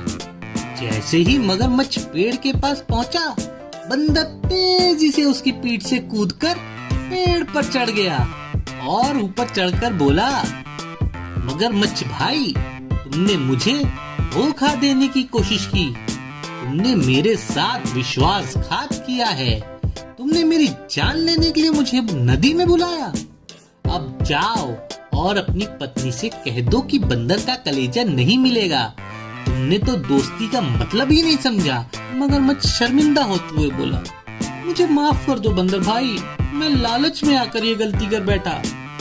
बंदर ने बोला, लालच बुरी बला है मगरमच्छ भाई, इस कहानी से सीखो कि सच्ची दोस्ती में विश्वास और ईमानदारी होनी चाहिए। बंदर की बात सुनकर मगरमच्छ शर्मिंदा होकर और निराश होकर घर वापस आया। उसने अपनी पत्नी से गुस्से में कहा, तुम्हारी लालच की वजह से मैंने अपने दोस्त को खो दिया। मेरे दोस्त बंदर ने मुझ पर विश्वास किया और मैंने ही उसे धोखा दे दिया। अब वो मुझ पर कभी भरोसा नहीं करेगा। मगरमच्छ की पत्नी ने माफी मांगते हुए कहा, मुझे माफ कर दीजिए, मैंने सोचा था कि ये हमारे लिए अच्छा होगा, लेकिन मैं गलत थी। मगरमच्छ ने अपनी पत्नी को कहा, लालच के कारण मैंने अपनी दोस्ती और सम्मान दोनों खो दिए। हमें इससे सीख लेनी चाहिए कि कभी भी किसी को धोखा नहीं देना चाहिए। तो बच्चों, इस कहानी से हमें ये सीख मिलती है कि हमें अपनी चालाकी और बुद्धिमानी से मुश्किल परिस्थितियों से बाहर कैसे निकलना चाहिए और साथ ही हमें दूसरों के साथ विश्वासघात यानी धोखा नहीं करना चाहिए और लालच से दूर रहना चाहिए। तो बच्चों, कैसी लगी कहानी? अगर आपको ये कहानी पसंद आई हो तो हमारे चैनल को लाइक कीजिए, सब्सक्राइब कीजिए और इस वीडियो को अपने फ्रेंड्स के साथ शेयर कीजिए। बाय। और भी न्यू पोएम्स और स्टोरीज देखने और सीखने के लिए हमें सब्सक्राइब कीजिए और पसंद आने पर लाइक, कमेंट और शेयर कीजिए। बाय।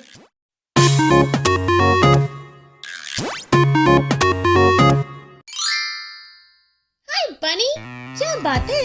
आज बड़ी खुश लग रहे हो। हाँ, आज मैं बहुत खुश हूँ। आज मैंने एक गंदे अंकल की शिकायत की थी जो मेरे स्कूल में सारे बच्चों को बैड टच करते थे। फिर क्या, पुलिस अंकल ने उनको पकड़ लिया और अपने साथ ले गए। पता है, उनको पनिशमेंट भी दिया। Bad touch? ये क्या होता है? तुम्हें बैड टच और गुड टच नहीं पता क्या? नहीं। गुड टच वो होता है जो हमारे पापा मम्मी हमें करते हैं और बैड टच वो होता है जो हमको अच्छा नहीं लगता। मुझे गुड टच तो समझ आ गया, पर बैड टच ठीक से समझ नहीं आ रहा बनी। और अच्छे से समझाओ ना। अच्छा, चलो मैं तुमको एक स्टोरी सुनाता हूँ, इससे तुमको बैड टच क्या होता है वो अच्छे से समझ में आ जाएगा। ये ठीक रहेगा। तो बच्चों, आज हम एक बहुत ही इम्पोर्टेंट कहानी सुनने जा रहे हैं। इस कहानी का नाम है good touch and bad touch.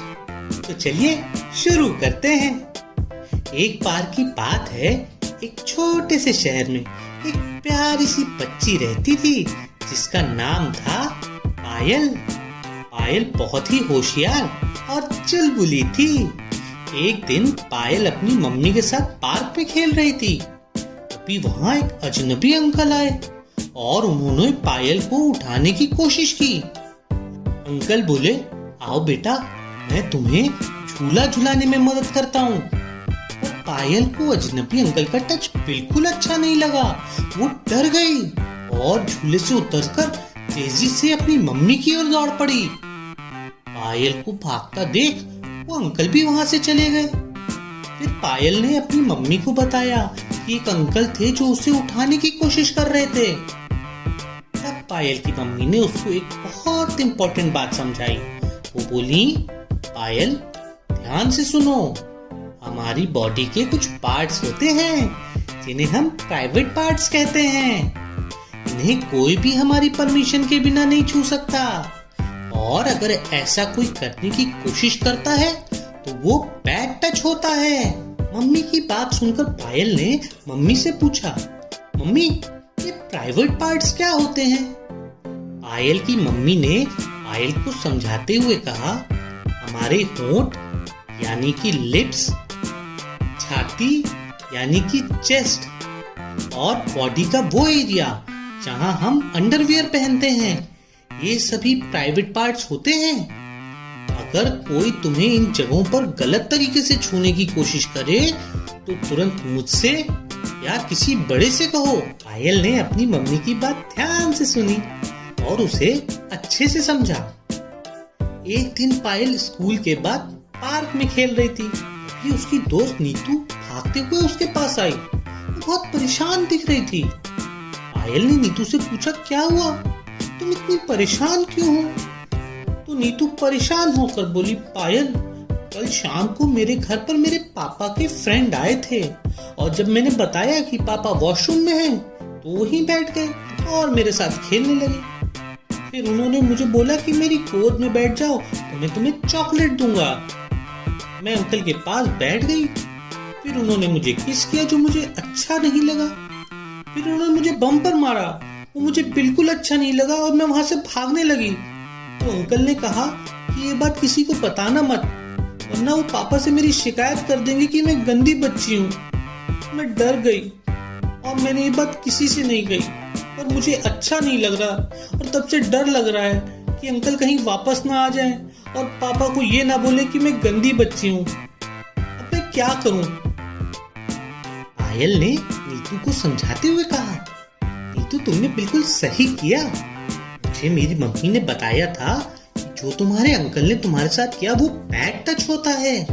हमें तुरंत किसी बड़े को ये बात बतानी चाहिए।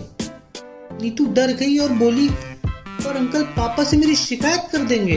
पायल नीतू को समझाते हुए कहती है, कोई बात नहीं, बैड टच से गंदा कुछ नहीं होता और जो बैड टच करता है उसको पनिशमेंट मिलनी चाहिए। चलो चलकर ये बात हम टीचर को बताते हैं, वो हमको बताएंगे कि क्या करना चाहिए। पायल और नीतू ने तुरंत अपने टीचर को ये बात बताई कि टीचर ने उन्हें समझाया कि उन्होंने सही स्टेप उठाया है और इसके बारे में प्रिंसिपल को भी बताना चाहिए। प्रिंसिपल ने नीतू के पेरेंट्स को बात बताई और गंदे अंकल को पनिशमेंट भी दिलवाया। प्रिंसिपल सर ने उनकी बात सुनी और तारीफ भी की और कहा, बच्चों हमेशा अलर्ट रहना चाहिए और अगर कोई हमें गलत तरीके से छूने की कोशिश करे तो हमें तुरंत किसी बड़े को बताना चाहिए। पायल और नीतू तुमने बहुत बहादुरी दिखाई। I am proud of you. Payal और नीतू ने समझ लिया था कि गुड टच और बैड टच क्या होता है। उन्होंने अपने बाकी दोस्तों को भी ये बात समझाई ताकि वो भी सेफ रहें। तो बच्चों, इस कहानी से हमने क्या सीखा? हमें हमेशा अपने प्राइवेट पार्ट्स की सुरक्षा करनी चाहिए और अगर कोई हमें गलत तरीके से छूने की कोशिश करे तो हमें तुरंत किसी बड़े को बताना चाहिए।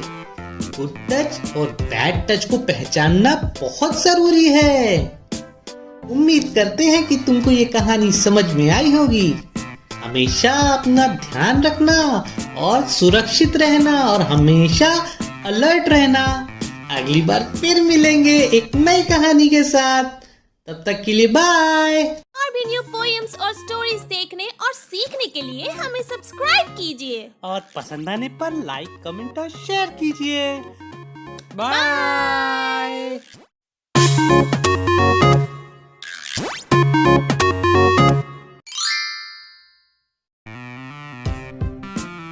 हाय डकी, बड़ी देर कर दी आने में। क्या करूं बनी, आज मेरा पेट बहुत दर्द हो रहा है। क्यों, क्या हो गया? तुमको दिखाया क्या? हाँ दिखाया था, उन्होंने दवाई दी है और बोला है कुछ दिन तक बाहर का मत खाना। अच्छा, तो तुमने बाहर का खाना खाया था इसीलिए पेट में दर्द हो रहा होगा। नहीं, बाहर का खाना नहीं खाया था। तो फिर? वो एक्चुअली कल एली का बर्थडे था और वो स्कूल में टॉफीज बांट रहा था, तो मैंने चुपके से ढेर सारी टॉफीज ले ली इसके पैकेट से और सारी खुद खा ली। ओहो, ये तो तुमने बहुत गलत किया। लालच का फल बहुत बुरा होता है, इसीलिए तुम्हारे पेट में दर्द हो रहा होगा। तुम्हारा हाल एकदम वैसा ही हुआ है जो गरीब लकड़हारे की पत्नी का हुआ था। अच्छा, ऐसा क्या हुआ था गरीब लकड़हारे की पत्नी के साथ? तुमने गरीब लकड़हारे की कहानी नहीं सुनी क्या? नहीं। अच्छा, तो चलो फिर आज मैं तुमको गरीब लकड़हारे की कहानी सुनाता हूँ। एक छोटे से गांव में रामू नाम का एक गरीब लकड़हारा रहता था। वो दिन रात जंगल में पेड़ काटकर अपनी जीविका चलाता था। रामू बहुत ईमानदार और मेहनती था। एक दिन वो नदी किनारे एक पेड़ काट रहा था। फिर उसको प्यास लगी तो उसने जंगल में एक कुएं में जाकर पानी पीने का सोचा और उसने कुएं के ऊपर अपनी कुल्हाड़ी रख दी और गलती से उसकी कुल्हाड़ी कुएं में गिर गई। रामू बहुत दुखी हुआ और भगवान से प्रार्थना करने लगा। तभी अचानक कुएं से एक यक्ष निकला। यक्ष ने रामू से पूछा, हे लकड़हारे, तुम इतने दुखी क्यों हो? रामू ने अपनी समस्या बताई कि उसकी कुल्हाड़ी कुएं में गिर गई है और अब वो काम नहीं कर सकता। यक्ष ने रामू को वादा किया और कहा, चिंता मत करो, मैं तुम्हारी कुल्हाड़ी खोज लाऊंगा। यक्ष कुएं में गया और थोड़ी देर बाद एक सोने की कुल्हाड़ी लेकर बाहर आया। उसने रामू से पूछा, क्या ये तुम्हारी कुल्हाड़ी है? रामू ने ईमानदारी से उत्तर दिया, नहीं, ये मेरी कुल्हाड़ी नहीं है। फिर यक्ष ने दोबारा कुएं में गोता लगाया और इस बार एक चांदी की कुल्हाड़ी लेकर आया। उसने फिर से पूछा, क्या ये कुल्हाड़ी तुम्हारी है?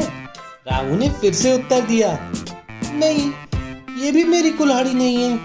और आखिर में यक्ष ने तीसरी बार कुएं में गोता लगाया और वो वापस आया और इस बार उसने उसको लोहे की कुल्हाड़ी दी और उसने रामू से पूछा, क्या ये तुम्हारी कुल्हाड़ी है? रामू खुशी खुशी बोला, हाँ, ये मेरी कुल्हाड़ी है। यक्ष रामू की ईमानदारी से बहुत खुश हुआ। उसने रामू को तीनों कुल्हाड़ियां उपहार में दे दी और कहा, तुम्हारी ईमानदारी के कारण मैं तुम्हें ये तीनों कुल्हाड़ियां देता हूँ। इनका अच्छा इस्तेमाल करना और हमेशा सच्चाई की राह पर चलना। रामू ने यक्ष को धन्यवाद किया और खुश होकर घर वापस आ गया। रामू की पत्नी सरला ने जब ये कहानी सुनी तो उसने भी सोचा कि उसको भी ये मौका मिलना चाहिए और अगले दिन वो कुएं के किनारे गई और जानबूझकर अपनी कुल्हाड़ी कुएं में गिरा दी। उसने भी भगवान से प्रार्थना करना शुरू की। कुछ समय बाद वही यक्ष प्रकट हुआ और सरला से पूछा, हे स्त्री, तुम इतनी दुखी क्यों हो? सरला ने कहा, मेरी कुल्हाड़ी कुएं में गिर गई है। यक्ष ने कुएं में गोता लगाया और एक सोने की कुल्हाड़ी लेकर आया। उसने सरला से पूछा, क्या ये तुम्हारी कुल्हाड़ी है? सरला ने तुरंत झूठ बोला और बोली, हाँ, ये मेरी कुल्हाड़ी है। यक्ष सरला की बेईमानी से बहुत नाराज हुआ। उसने कहा, तुमने झूठ बोला और बेईमानी की, इसलिए मैं तुम्हें कोई कुल्हाड़ी नहीं दूंगा। ये कह के यक्ष ने सरला से कुल्हाड़ी वापस ले ली और कुएं में वापस गायब हो गया। क्योंकि सरला ने घर लौटकर रामू को अपनी कहानी सुनाई और कहा, मैंने सोचा था कि मैं भी सोने और चांदी की कुल्हाड़ियां पा सकती हूँ, लेकिन मैंने गलती कर दी। फिर रामू ने सरला को समझाया, सच्चाई और ईमानदारी से बड़ी दौलत कुछ भी नहीं होती। हमें अपने लालच को काबू में रखना चाहिए और जो हमारे पास है उसी में खुश रहना चाहिए। सरला ने रामू की बात मान ली और उसने अपनी गलती से सबक सीखा। उसने ठान लिया कि वो अब हमेशा ईमानदारी से काम करेगी। फिर रामू और सरला ने मिलकर मेहनत की और अपने परिवार को खुशी खुशी और सच्चाई के साथ आगे बढ़ाया। तो बच्चों, इस कहानी से हमें ये सीखने को मिलता है कि हमें हमेशा ईमानदार और सच्चे रहना चाहिए। बेईमानी और झूठ बोलने का नतीजा हमेशा बुरा होता है। ईमानदारी का फल हमेशा मीठा होता है और इससे हमारी जिंदगी में खुशियां आती हैं। तो बच्चों, कैसी लगी हमारी ये कहानी? अगर अच्छी लगी तो हमारे चैनल को सब्सक्राइब कीजिए और इस वीडियो को लाइक कीजिए। अब हम जल्दी मिलते हैं एक और नई कहानी के साथ। और भी न्यू पोएम्स और स्टोरीज देखने और सीखने के लिए हमें सब्सक्राइब कीजिए और पसंद आने पर लाइक, कमेंट और शेयर कीजिए। बाय।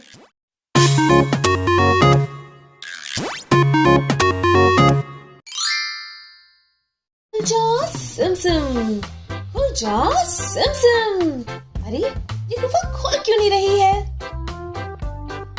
क्या हुआ टक्की? और तुम ये क्या बोल रही हो और किसको बोल रही हो?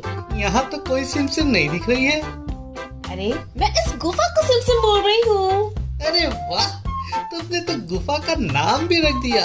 ये तो बड़ी मजेदार बात है। अरे मैंने ये नाम नहीं रखा है, ये चोरों के सरदार ने नाम लिया था। मैं तो बस वही बोल रही हूँ। चोरों का सरदार? यहाँ चोर भी है। चलो जल्दी से भाग जाते हैं यहाँ से। डैडी, मैं असली वाले चोरों की बात नहीं कर रही। मैं अली बाबा और 40 चोर की बात कर रही हूँ। क्या तुमने उनकी कहानी नहीं सुनी? अली बाबा और 40 चोर? मैंने तो ये नाम पहली बार सुना है। क्या तुमको उनकी कहानी पता है? हाँ हाँ, सुनोगे? हाँ बिल्कुल। मैं और मेरे वो दोस्त भी सुनेंगे जो हमारा ये शो देख रहे हैं। तो फिर सुनो। एक समय की बात है, फारस में अली बाबा नाम का एक गरीब लकड़हारा रहता था। अली बाबा अपने परिवार के साथ मेहनत करके अपनी जीविका चलाता था। एक दिन जब अली बाबा जंगल में लकड़ियां काट रहा था, उसने अचानक 40 घुड़सवारों का एक समूह देखा। वह सभी चोर थे। उन्होंने बहुत सारे खजाने चुराए थे। अली बाबा छुपकर उनकी गतिविधियों को देखने लगा। उसने देखा चोरों का एक सरदार बड़ी सी चट्टान के सामने जाकर खड़ा हो गया और जोर से बोला, खुल जा सिम सिम, और चट्टान अपने आप खुल गई।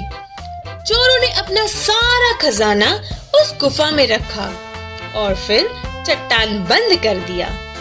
जब चोर चले गए तो अली बाबा भी चट्टान के सामने गया और उसने जोर से वही जादुई शब्द बोला, खुल जा सिम सिम। चट्टान खुल गई और अली बाबा ने अंदर जाकर देखा, गुफा में सोना, चांदी, हीरे, मोती, अन्य कीमती वस्तुओं का ढेर लगा हुआ था। अली बाबा ने कुछ सोने के सिक्के अपने साथ रख लिए और वह घर वापस चला गया। अली बाबा ने अपने भाई कासिम को इस गुफा के बारे में बताया।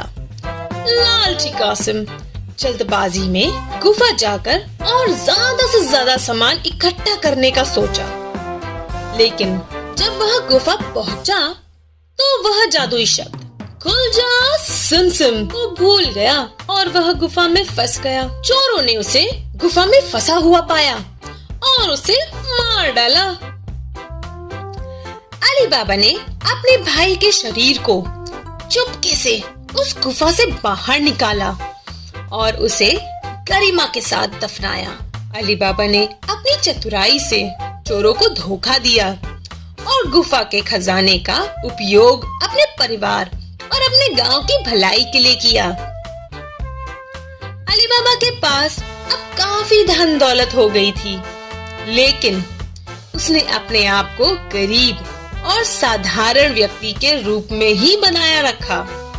चोरों ने जब देखा कि उनका सारा खजाना गायब हो रहा है तो वह बहुत गुस्से में आ गए और वह जानने की कोशिश करने लगे कि कौन उनका खजाना चुरा रहा है। एक दिन चोरों का सरदार भेष बदलकर अली बाबा के गांव गया। उसने अली बाबा के घर का पता लगाया।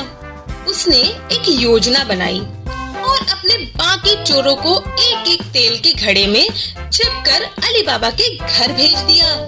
अली बाबा की नौकरानी मर्जीना ने तेल के घड़ों को देखा और उसकी चालाकी से उसने उन घड़ों को खोल कर देखा तो उसने चोरों को पहचान लिया। मर्जीना ने उन घड़ों में खौलता हुआ तेल डाल दिया, जिससे वह सभी चोर मर गए। चोरों के सरदार ने जब अपने साथियों को मरता हुआ देखा, वह डर गया और वह भाग गया।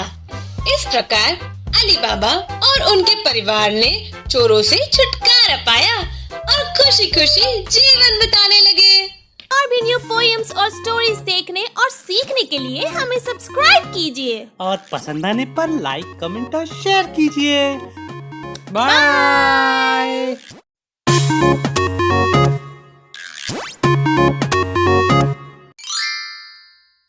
हाय पनी, तो आज हम क्या करने वाले हैं? आज मेरा एक फ्रेंड आने वाला है। एक बार वो आ जाए तो मैं तुमको और उसको दोनों को एक नई कहानी सुनाऊंगा। अच्छा, तो ये तो बड़ी अच्छी बात है। तो कौन है तुम्हारा नया दोस्त? मेरे फ्रेंड का नाम एली है और वो एक एलिफेंट है। अरे वाह, मुझे भी एली से मिलना है।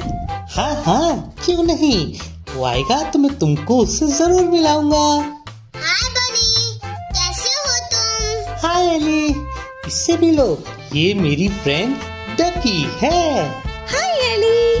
हाय डगी, कैसे हो तुम? क्या हुआ एली, आने में बहुत टाइम लगा दिया, हम लोग तुम्हारा कब से वेट कर रहे थे। मैं तो आने वाला था, बट मम्मी ने बोला कि अपना होमवर्क करके जाना।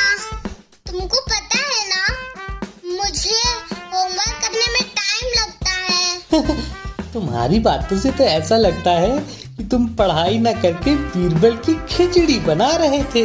अरे ये बीरबल कौन है और उसकी खिचड़ी पढ़ाई के बीच में कैसे आ गई? अरे ये कहावत है, ये बीरबल की खिचड़ी नामक कहानी से निकली है। तुमने बीरबल की खिचड़ी कहानी सुनी नहीं क्या? नहीं, मैंने भी नहीं सुनी। मुझे भी सुनाओ ना। अच्छा तो चलो मैं सुनाता हूँ बीरबल की खिचड़ी। नमस्कार बच्चों, आज हम आपको सुनाने जा रहे हैं एक मजेदार कहानी, बीरबल की खिचड़ी। तो चलिए कहानी शुरू करते हैं। बहुत समय पहले की बात है, बादशाह अकबर के दरबार में एक बुद्धिमान मंत्री हुआ करता था जिसका नाम था बीरबल। बीरबल अपनी चतुराई और हाजिर जवाबी के लिए पूरे राज्य में मशहूर थे। एक ठंडी सर्दियों की रात जब पूरे राज्य में कड़ाके की ठंड पड़ रही थी, अकबर बादशाह ने एक विचित्र चुनौती रखी। उन्होंने अपने दरबारियों से कहा, जो व्यक्ति पूरी रात ठंडे तालाब में खड़ा रह सकता है उसे इनाम दिया जाएगा। सभी दरबारी ये सुनकर सहम गए और किसी को भी इस चुनौती को स्वीकार करने की हिम्मत ही नहीं हुई। लेकिन तभी एक गरीब किसान ने हिम्मत दिखाई और चुनौती स्वीकार कर ली। वो किसान पूरी रात ठंडे तालाब में खड़ा रहा। उसने सारी रात ठंडी हवाओं और बर्फीले पानी का सामना किया। अगले दिन जब किसान वापस दरबार में आया तो अकबर बादशाह ने उससे पूछा, कैसे तुमने इस भीषण ठंड में रात गुजार ली, वो भी पानी में? किसान ने हाथ जोड़कर कहा, महाराज, मैंने दूर एक महल की मध्यम रोशनी देखी और उसी की उम्मीद ने मुझे हिम्मत दी और मैं रात भर खड़ा रहा। बादशाह ने यह सुनकर कहा, अगर तुम्हें किसी प्रकार की गर्माहट मिल रही थी तो ये चुनौती निरस्त हो गई है, तुम्हें इनाम नहीं मिलेगा। किसान बहुत निराश हुआ और वो बीरबल के पास अपनी समस्या लेकर गया। बीरबल ने उसकी पूरी बात सुनी और कहा, चिंता मत करो, मैं तुम्हें न्याय दिलाऊंगा। अगले दिन बीरबल दरबार नहीं आए। जब अकबर बादशाह ने उनके बारे में पूछा तो किसी ने कहा कि वो खिचड़ी पका रहे हैं। ये सुनकर अकबर बादशाह ने सोचा कि चलो देखते हैं कि बीरबल क्या कर रहे हैं। बादशाह अपने दरबारियों के साथ बीरबल के घर पहुंचे और देखा कि बीरबल ने एक बड़े बर्तन में खिचड़ी चढ़ाई हुई है और आग जो थी वो बर्तन से बहुत नीचे जल रही थी। ये देखकर बादशाह अकबर हंसते हुए बोले, बीरबल, तुम इस तरह खिचड़ी कैसे पका सकते हो? अरे इतनी ऊंचाई पर आग से खिचड़ी कैसे पकेगी? बीरबल ने शांतिपूर्वक जवाब दिया, महाराज, वैसे ही जैसे उस किसान को दूर की रोशनी से गर्माहट मिल सकती है, वैसे ही इस ऊंचाई से खिचड़ी भी पक सकती है। अकबर बादशाह ने तुरंत बीरबल की बात समझ ली और किसान को न्याय दिलाया। उन्होंने किसान को इनाम दिया और बीरबल की बुद्धिमानी की तारीफ की। तो बच्चों, इस कहानी से हमें ये सीख मिलती है कि न्याय और बुद्धिमानी के साथ हमेशा सही रास्ता अपनाना चाहिए। और पता है, बीरबल की खिचड़ी प्रसंग इतना प्रसिद्ध है कि इसका प्रयोग एक मुहावरे के रूप में भी होता है, और विशेष रूप से तब जब कोई कार्य पूर्ण करने में बहुत समय लग रहा हो। तो बच्चों, उम्मीद है कि आपको बीरबल की खिचड़ी की ये कहानी बहुत पसंद आई होगी। और हाँ, अगर पसंद आई तो हमारे चैनल को सब्सक्राइब करें और बेल आइकॉन जरूर दबाएं ताकि आपकी कोई भी नई कहानी मिस ना हो। बहुत जल्दी मिलते एक और नई कहानी के साथ। बाय। और भी न्यू पोएम्स और स्टोरीज देखने और सीखने के लिए हमें सब्सक्राइब कीजिए और पसंद आने पर लाइक कमेंट और शेयर कीजिए। बाय।